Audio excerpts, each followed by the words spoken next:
अभी तक हम लोगों का जितना भी डिस्कशन सिंक्रोनस के अंदर रहा है, आपने एक चीज ऑब्जर्व की होगी, वो ज्यादातर ईएमएफ के अराउंड रिवॉल्व किया है।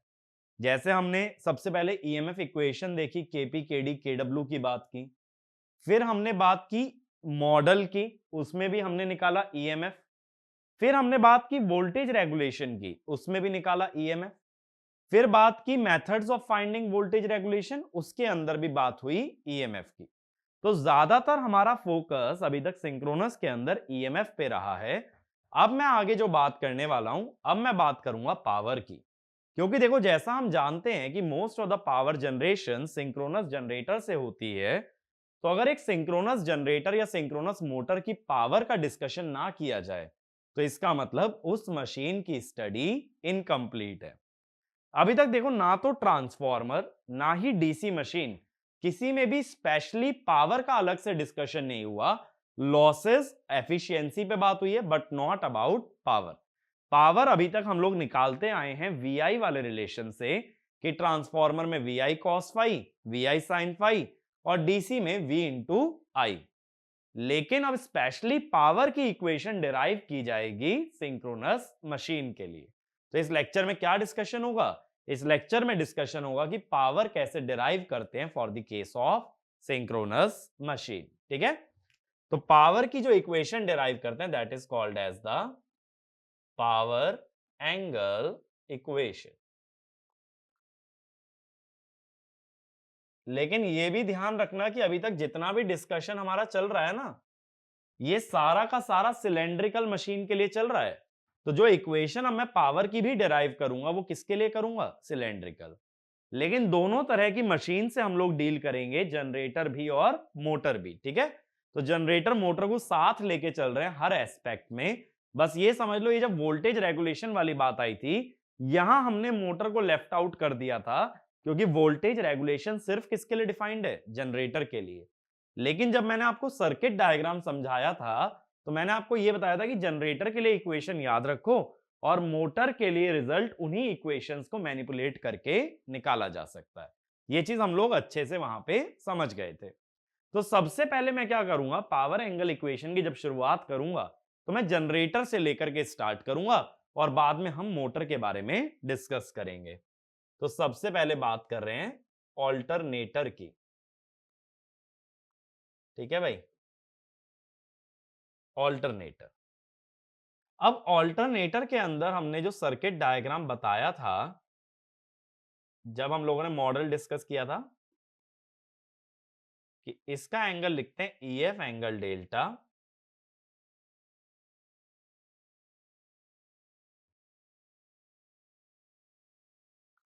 अब सर्किट के अंदर एक रिएक्टेंस होती है जिसको सिंक्रोनस रिएक्टेंस कहते हैं, रेजिस्टेंस होता है आर्मेचर रेजिस्टेंस, और टर्मिनल वोल्टेज हो जाती है वीटी एंगल 0, और ये करंट है आईए।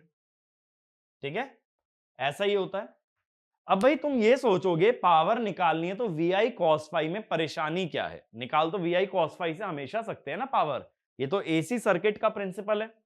लेकिन पावर एंगल इक्वेशन में अपना फोकस ये रहता है कि पावर तो निकालो, लेकिन पावर को आई से ना निकालो, पावर को निकालो ईएमएफ और वीटी से, विदाउट यूजिंग द कंसेप्ट और without using the value of armature current. बात क्लियर हो रही है? तो इसमें लिखना, in power angle equation we study the dependence of power on the power angle delta, on the power angle delta, and the equation is derived in such a manner that armature current does not appear in the equation. ठीक है? Armature current equation का part नहीं बनता है। अब क्या करना पड़ता है उसके लिए? सबसे पहले मैं आउटपुट पावर की बात कर लेता हूं।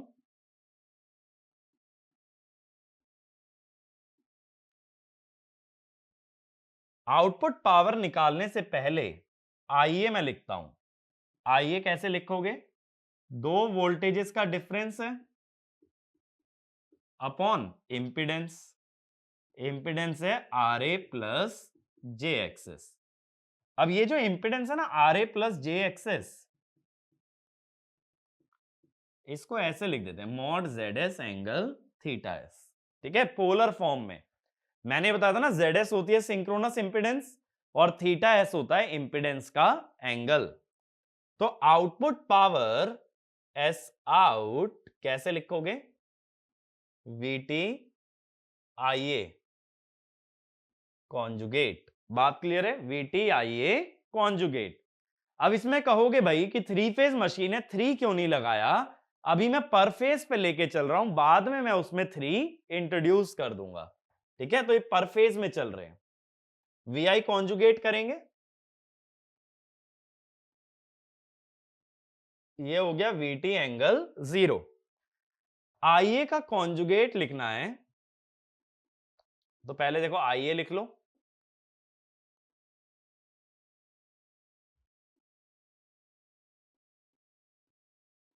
और फिर इसका कॉन्जुगेट ले लो, ठीक है। VT, अब देखो दो कॉम्प्लेक्स नंबर को जब डिवाइड करते हैं तो उनके एंगल सब्ट्रैक्ट हो जाते हैं।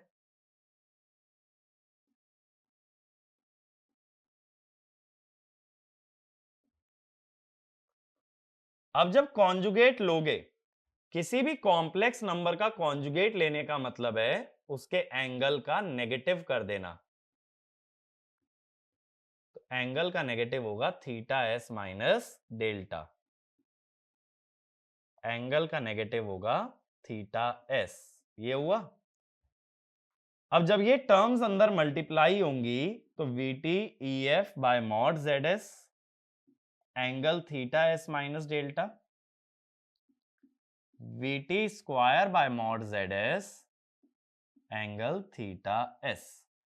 अब देखो ये कॉम्प्लेक्स फॉर्म में आ गई पावर, और S जो होती है वो कॉम्प्लेक्स पावर होती है, और कॉम्प्लेक्स पावर के दो पार्ट होते हैं, रियल पावर और रिएक्टिव पावर। तो रियल पावर के लिए इसके रियल पार्ट के बारे में बात की जाएगी। तो रियल पार्ट कितना होगा? Cos theta S minus delta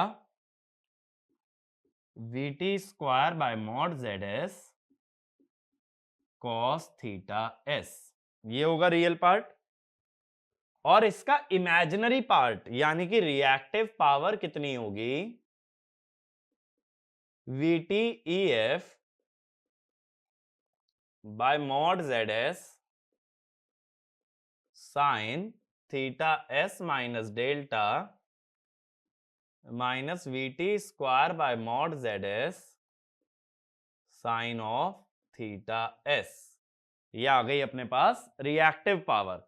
तो यानी जनरेटर से बाहर जाने वाली, या ये कह दो जनरेटर से लोड में जाने वाली रियल और रिएक्टिव पावर का एक्सप्रेशन हमें मिल चुका है। अब अगर 3 फेज वैल्यू चाहिए, ये तो पर फेज निकाला है ना, 3 फेज वैल्यू चाहिए तो इसको किससे मल्टीप्लाई कर दो? By a factor of 3।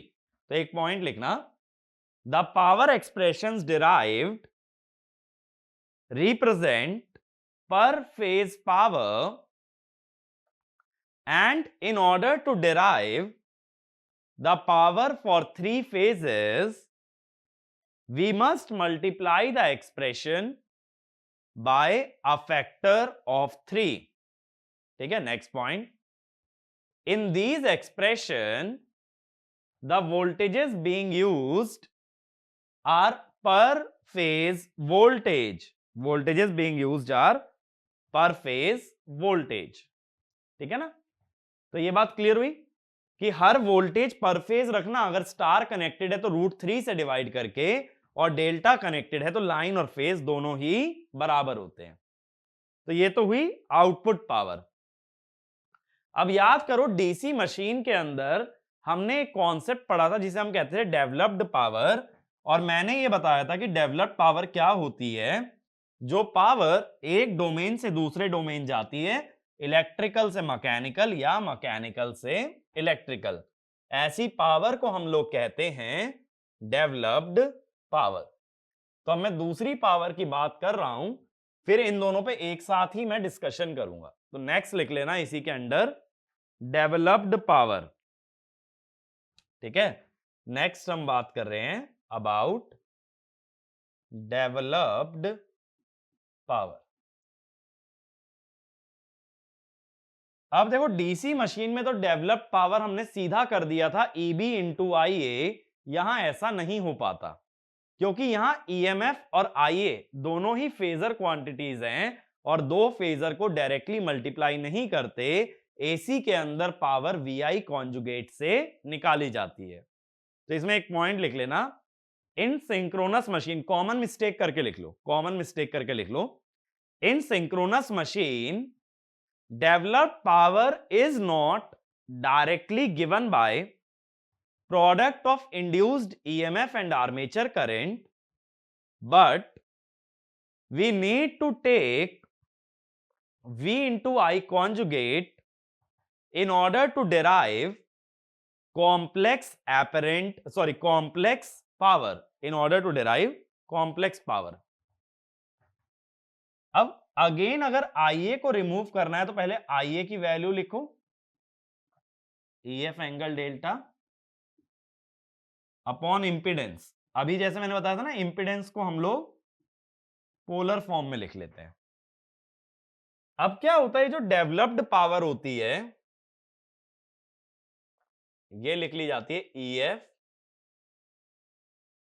IA conjugate. जैसे पहले VT IA कॉन्जुगेट लिखी थी ना आउटपुट पावर, ऐसे ही अब EF IA कॉन्जुगेट। अब EF IA कॉन्जुगेट अगर करोगे तो EF तो है EF एंगल डेल्टा, IA है EF angle delta minus VT angle 0 bye mod ZS angle theta S। और अगेन याद रखना, देखो मैंने 3 का फैक्टर नहीं लिया, यानी मैं किसकी बात कर रहा हूं, पर फेज की। तो ये एक्सप्रेशन भी जो निकाल रहा हूं मैं पर फेज पावर के लिए निकाल रहा हूं। अब इसमें मॉड ZS जो है दोनों टर्म्स में अलग अलग करके लिख लो, EF by mod ZS angle delta minus theta S minus VT bye mod ZS angle theta S, sorry minus theta S conjugate. ठीक है।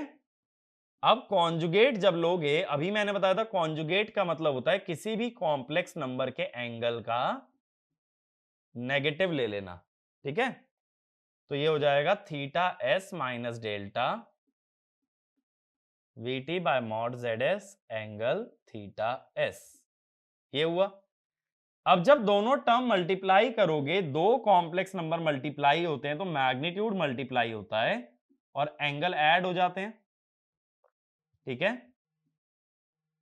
EF VT bye mod ZS theta S plus delta. Again देखो ये complex power आ गई। अब complex power में again एक real और एक इमेजिनरी पार्ट होगा जो कहलाएगा रियल पावर और फिर रिएक्टिव पावर। तो रियल पावर क्या होगी, EF square by mod ZS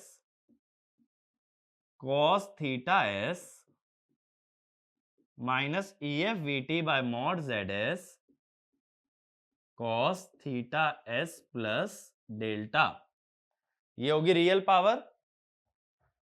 और रिएक्टिव पावर, रिएक्टिव पावर के लिए साइन का यूज करोगे, EF square by mod ZS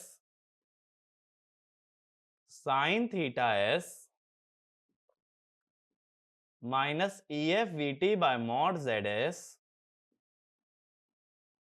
sine theta S plus delta. तो ये आ गई हमारे पास रिएक्टिव पावर।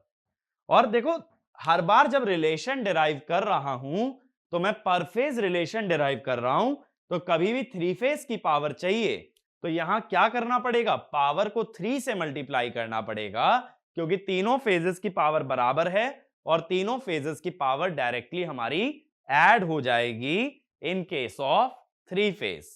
ठीक है।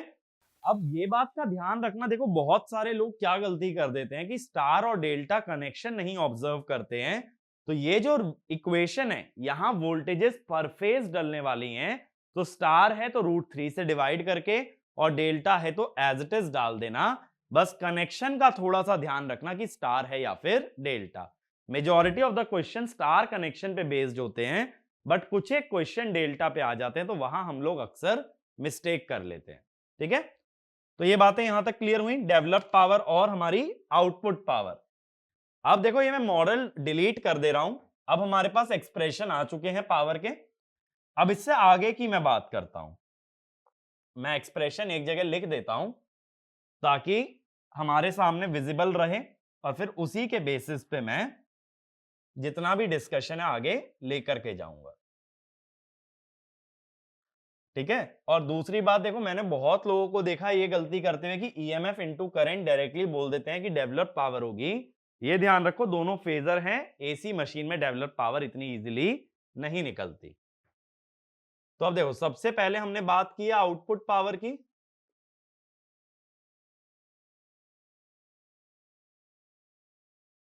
अगर सबसे पहले आउटपुट पावर के बारे में बात की है तो पी आउट आया था हमारा E F we T bye mod Z S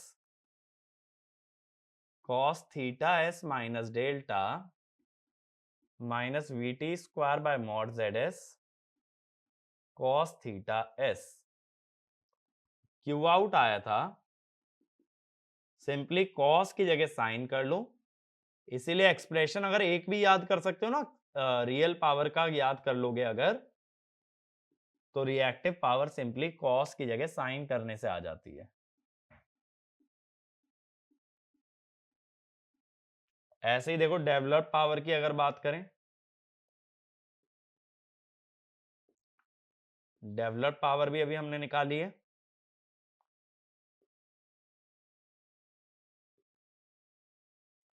E F square by mod Z S cos theta S minus E F we T bye mod Z S cos theta s plus delta.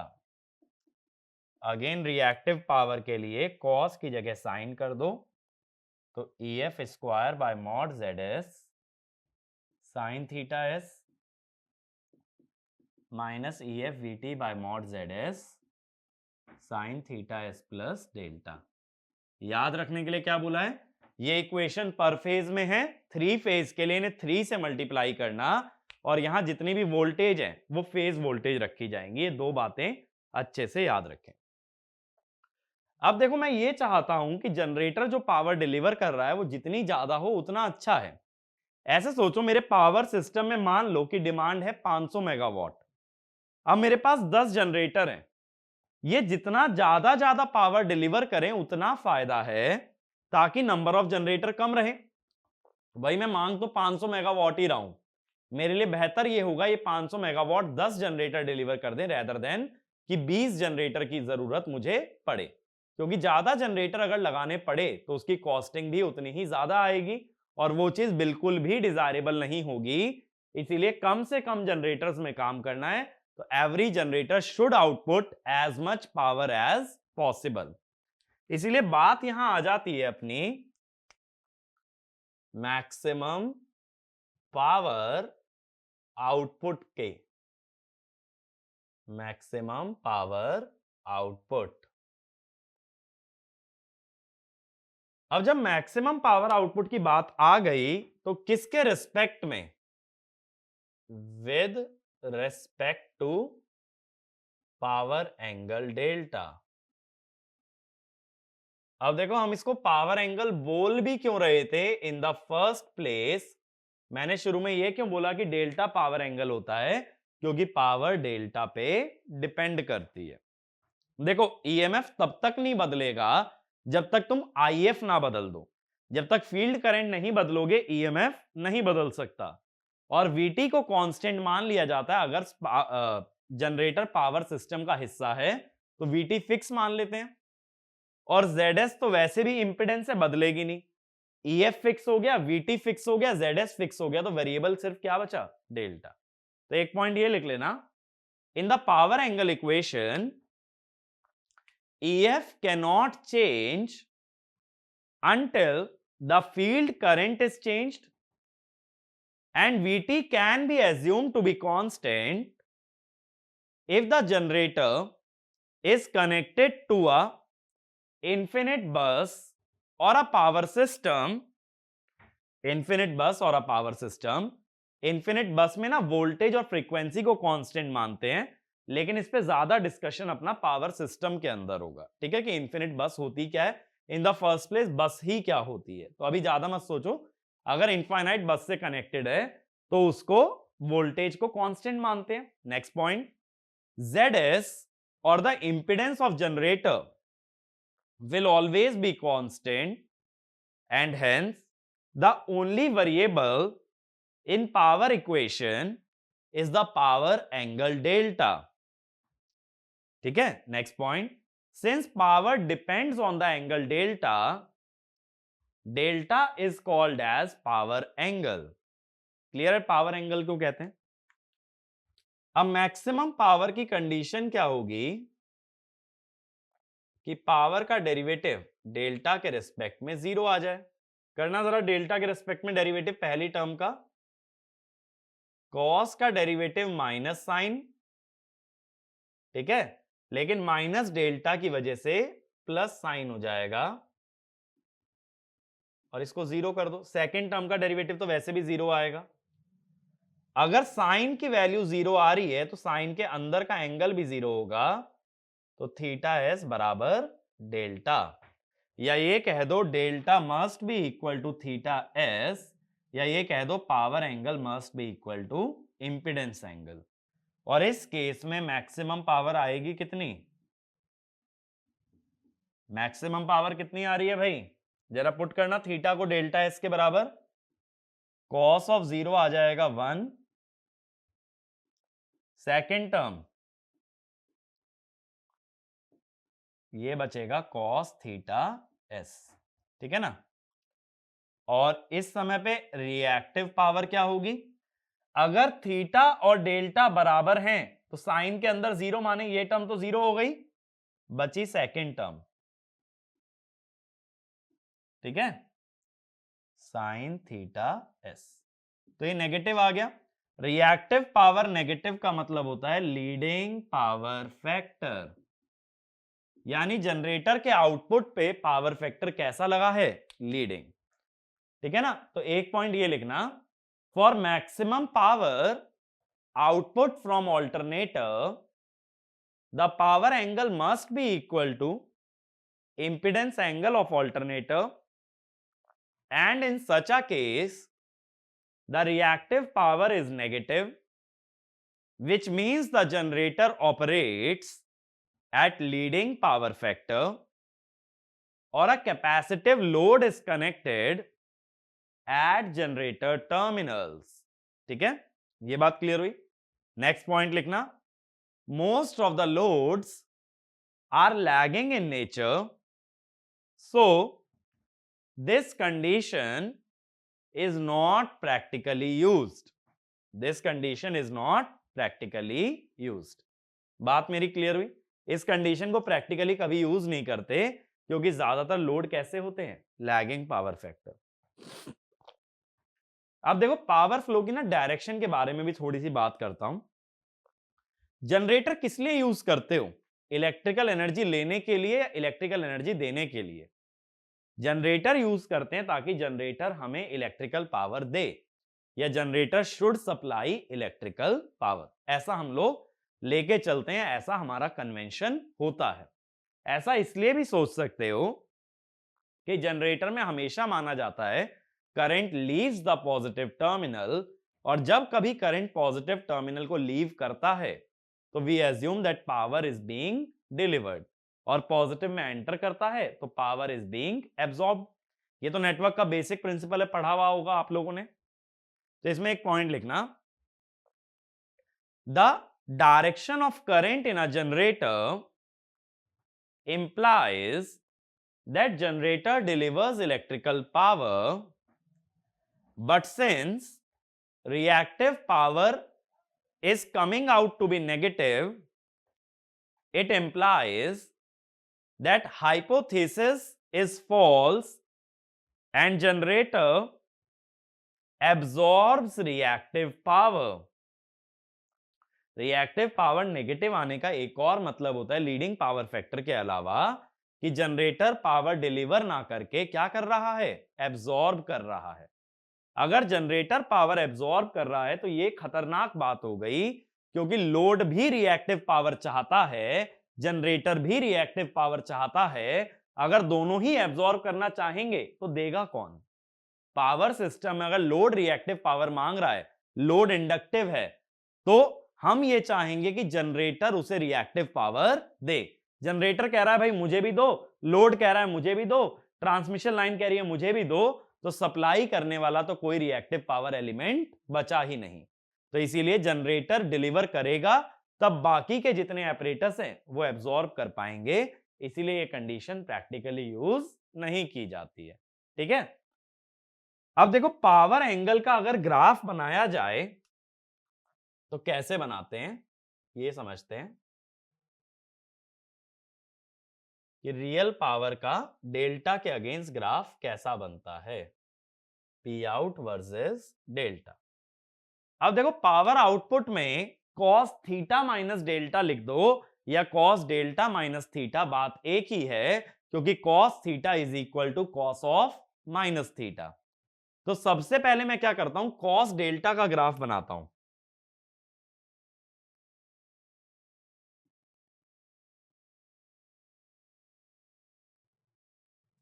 ऐसे बन जाएगा ना cos delta का graph, -90 +90 और इसकी peak हो जाएगी EF VT bye mod ZS। ठीक है ना, ये कॉस डेल्टा का ग्राफ बन गया।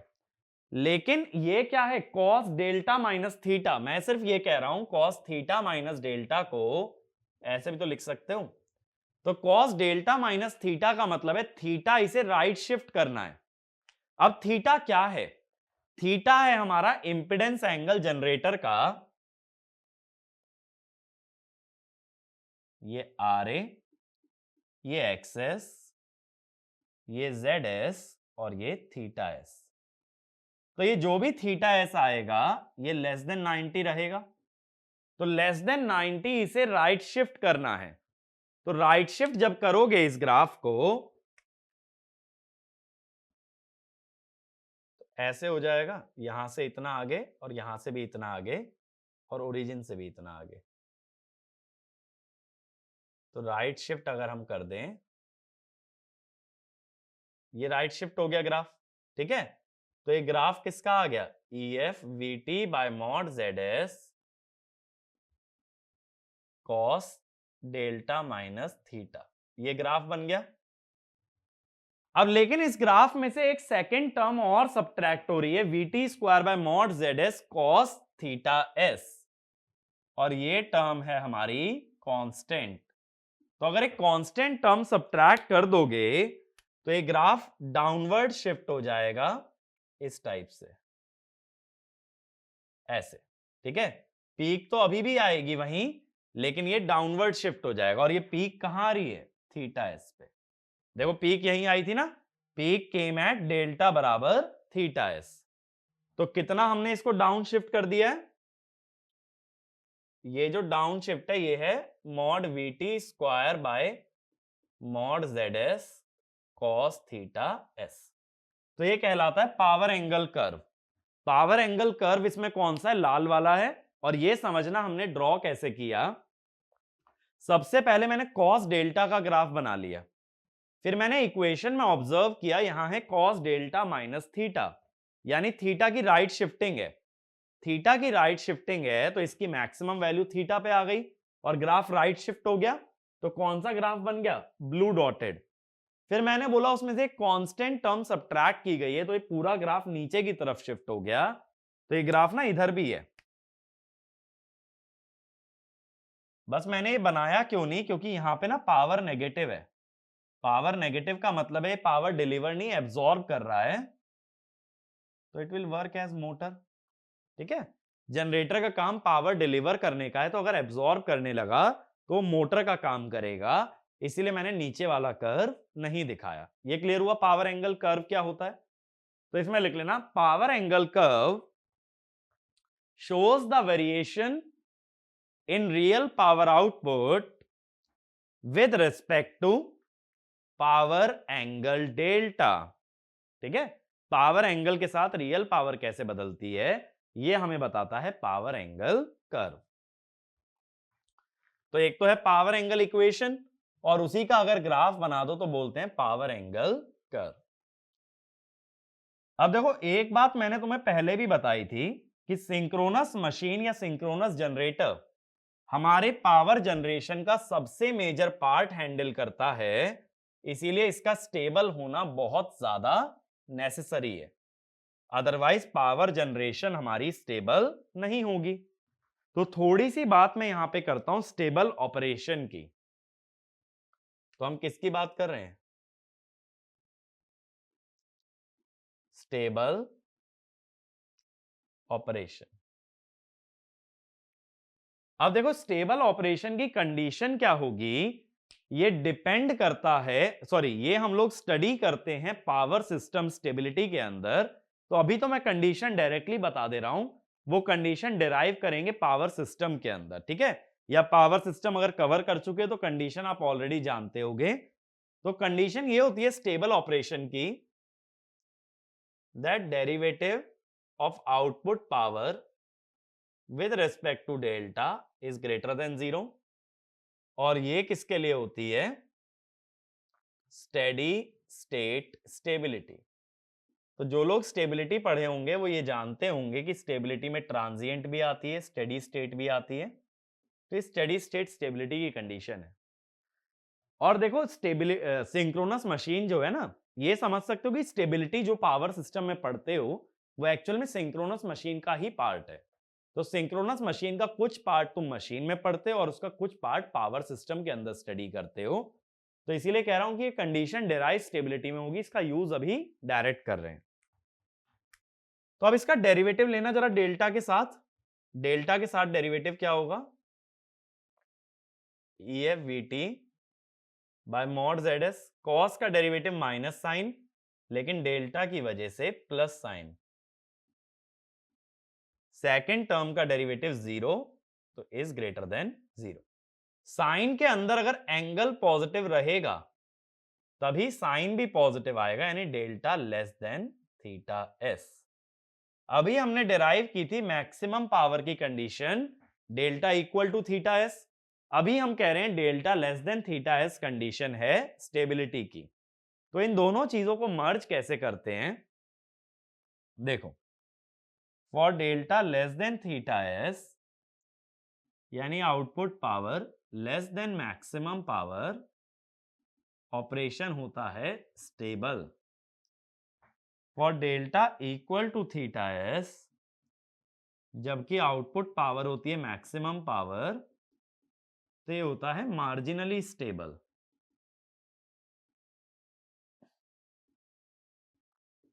ठीक है, और when delta is greater than theta s, तो ये होता है अनस्टेबल। ये भी एक सबसे बड़ा रीजन है कि हम मैक्सिमम पावर पे क्यों नहीं जाते, क्योंकि वहां जाके सिस्टम मार्जिनली स्टेबल हो जाता है। तो ये बहुत बड़ा हमारे लिए रिस्क हो जाएगा, क्योंकि सिस्टम अगर मार्जिनली स्टेबल हो गया और थोड़ा सा भी फ्लक्चुएट होकर अनस्टेबल हो गया तो वो पूरे पावर सिस्टम को लेके डूब सकता है। इसको ऐसा सोचो, अगर दिल्ली का एक जनरेटर खराब हो गया तो ऑल ओवर इंडिया में ब्लैकआउट हो सकता है, इतनी बुरी कंडीशन आ सकती है। इसीलिए मैक्सिमम पावर या मार्जिनल स्टेबिलिटी की कंडीशन में जाना एकदम अनडिजायरेबल कंडीशन है, ठीक है ना? तो उस पर कभी जाते नहीं है। तो हम हमेशा क्या करते हैं, हम फर्स्ट वाली कंडीशन यूज करते हैं, delta less than theta S. ये बातें याद रहेंगी। बातें क्या क्या याद रखनी है? पावर की इक्वेशन, अगली बात कि डेल्टा थीटा एस से छोटा होना चाहिए स्टेबिलिटी के लिए। अब जैसे मैक्सिमम आउटपुट पावर की बात की थी, ऐसे ही मैं बात करता हूं मैक्सिमम डेवलप्ड पावर की। अगेन डेवलप्ड पावर भी किसका फंक्शन है? डेल्टा का। तो condition dp developed by d delta equal to 0। जरा लेना इसका डेरिवेटिव। पहली टर्म में डेल्टा है ही नहीं तो उसका डेरिवेटिव 0। सेकेंड टर्म कॉस का डेरिवेटिव माइनस साइन, तो minus minus plus EF VT bye mod ZS sine theta S plus delta. अब साइन जीरो कब होगा? जब अंदर का एंगल या तो जीरो हो जाए या 180।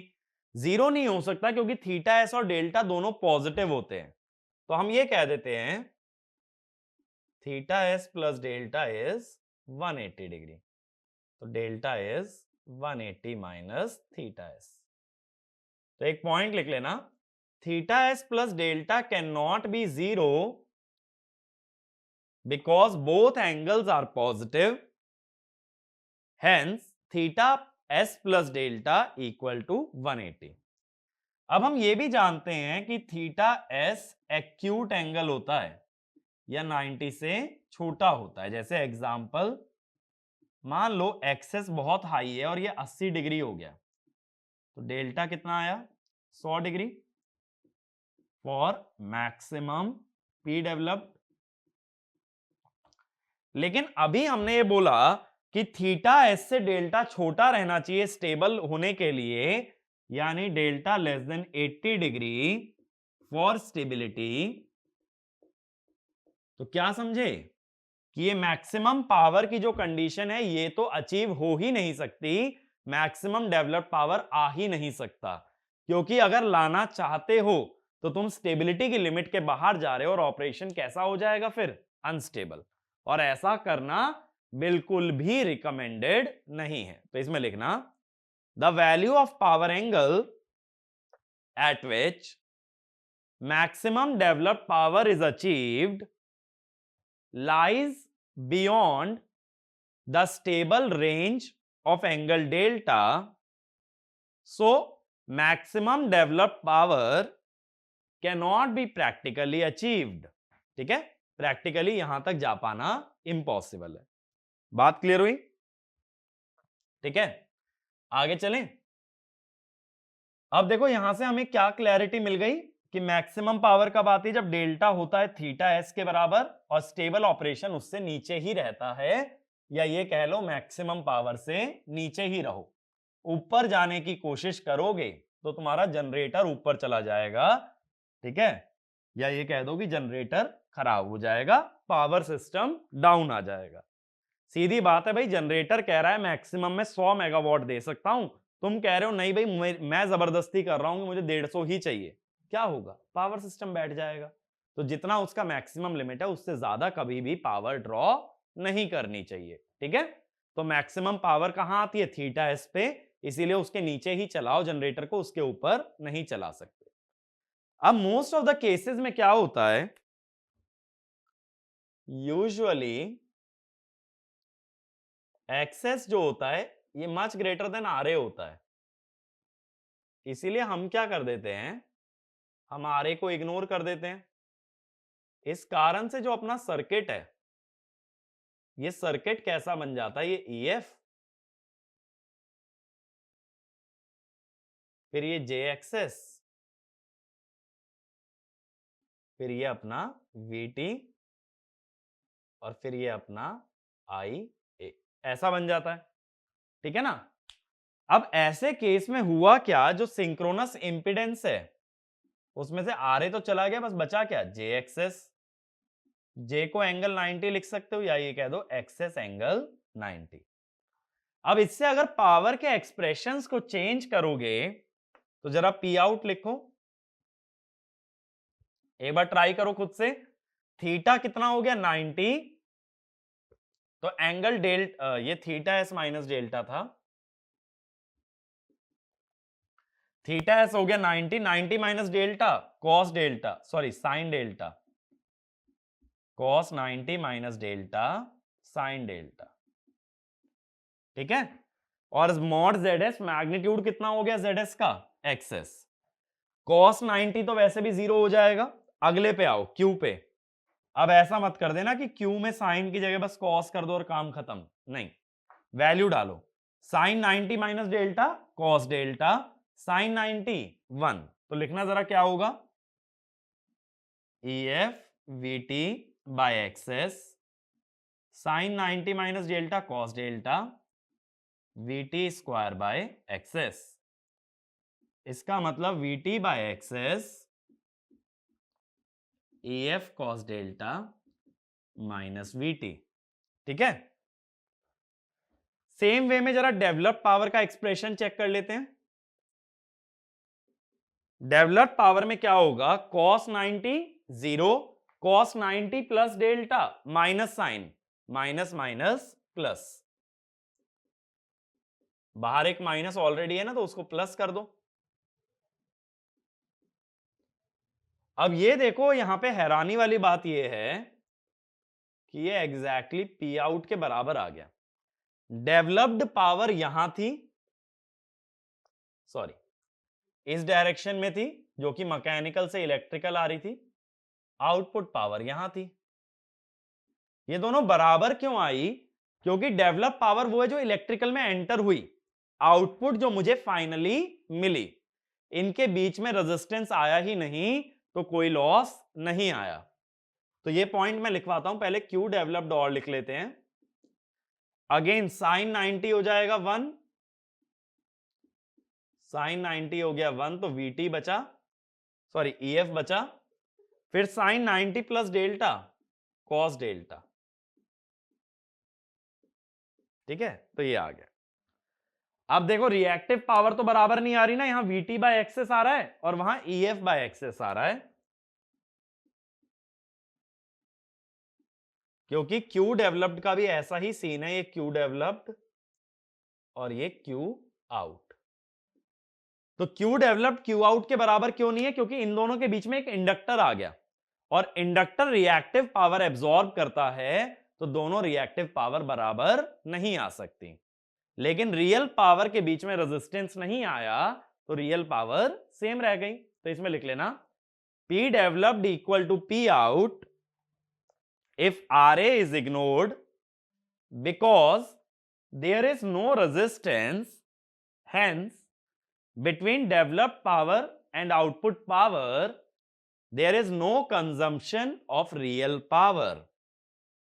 Next point, but reactive powers are not equal because between developed power and output power there is synchronous reactance which absorbs reactive power. ठीक है, ये बात क्लियर हुई। अब पावर में देखो साइन डेल्टा आ रहा है, तो अगर ग्राफ बनाओगे पावर वर्सेस डेल्टा का, तो साइन डेल्टा कैसा ग्राफ आएगा, इस टाइप से आएगा ना।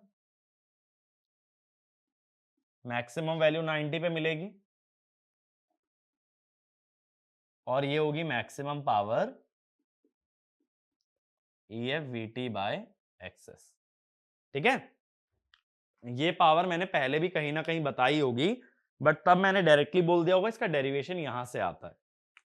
अब देखो थीटा एस तो 90 था ना, तो यही एंगल है थीटा एस, तो इससे लेफ्ट में ऑपरेशन स्टेबल होता है और इसके राइट में ऑपरेशन अनस्टेबल हो जाता है।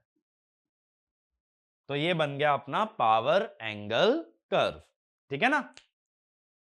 अब देखो जो स्टेबिलिटी लिमिट होती है, स्टेबिलिटी लिमिट, इस वर्ड का ज्यादा यूज हम लोग करेंगे पावर सिस्टम के अंदर। स्टेबिलिटी में ये Pmax होती है। ठीक है, तो हम ये कह देते हैं स्टेबिलिटी बढ़ाना या स्टेबिलिटी लिमिट बढ़ाने का मतलब है Pmax को बढ़ाना। Pmax को अगर बढ़ाना है तो फिर क्या करोगे, EMF को बढ़ाओ। EMF को कैसे बढ़ाओगे, IF को बढ़ा के। तो एक पॉइंट ये भी लिख लो, to improve stability of the system we need to increase the maximum power limit, which can be done by increasing induced EMF, which is controlled by controlling the field current। ठीक है, तो field current बढ़ा के EF बढ़ा लो, EF से Pmax बढ़ेगा, Pmax से बढ़ेगी स्टेबिलिटी। इसीलिए ज्यादातर जनरेटर में ना IF की वैल्यू ज्यादा ली जाती है ताकि स्टेबिलिटी हाई रहे। ये बात क्लियर हुई? तो अब देखो जनरेटर के बारे में जितनी भी बातें की हमने क्या क्या डिस्कशन किया। मैंने पहले पावर एक्सप्रेशंस डिराइव कराया, आउटपुट और डेवलप्ड पावर। डेरिवेशन बहुत छोटा था, सिर्फ आईए निकाल के ईएफ इंटू आईए कॉन्जुगेट किया और वीटी इंटू आईए कॉन्जुगेट किया है। तो अगर ये लंबे फॉर्मूले नहीं भी याद रहते, एग्जाम में आ जाता है, तो डेराइव कर सकते हो। ये डेरिवेशन बहुत ज्यादा इंपॉर्टेंट है। जो लोग फॉर्मूला याद नहीं करना चाहते कि आईए सर्किट से निकाल लो और आईए निकालने के बाद उससे क्या निकाल दो, पावर। और ये वाले फॉर्मूले तुम्हें याद होने चाहिए। पी आउट का मोस्ट इंपॉर्टेंट, क्यू आउट का मोस्ट इंपॉर्टेंट। अगर कुछ नहीं याद करते हो तो ये दोनों फॉर्मूले याद करने जरूरी है। दूसरी बात, स्टेबिलिटी लिमिट याद रखना, पी मैक्स के बराबर होती है और कब होती है, when delta equal to theta s. तो जनरेटर के अंदर पावर की टर्म्स में इतनी बातें सफिशिएंट हैं। अब मैंने न्यूमेरिकल सॉल्व करने के लिए तुम्हें एक चीज बोली थी कि 4 इक्वेशन मॉडल के अंदर याद कराई थी। काफी क्वेश्चन ऐसे भी होंगे जहां पावर की इक्वेशन का यूज करना पड़ेगा, तो 5वीं इक्वेशन तुम्हें यहां से मिल जाएगी। ठीक है, तो एक और इक्वेशन अब तुम्हारे पास आ गई जो कि क्वेश्चन सॉल्व करने में हेल्प आउट करेगी। एक मॉड ईएफ वाली, एक tan साई, एक psi equal to del plus phi, एक वोल्टेज ड्रॉप और एक पावर इक्वेशन। ये सारी इक्वेशन पे मिक्स करके क्वेश्चन आते हैं जहां तुम्हें यह देखना होता है डेटा क्या गिवन है और क्या अननोन है, तो कौन सी इक्वेशन इजी वे में आंसर दे सकती है। ठीक है, तो इस लेक्चर को यहीं वाइंड अप करते हैं। अगले लेक्चर में मैं सेम डेरिवेशंस आपको करवाने वाला हूं, लेकिन मोटर के लिए, और वहां हम लोग कुछ डिस्कशन रिएक्टिव पावर पे भी करेंगे। ठीक है, तो मिलते हैं नेक्स्ट वीडियो के अंदर और इस टॉपिक को हम लोग वाइंड अप करते हैं। Thank you.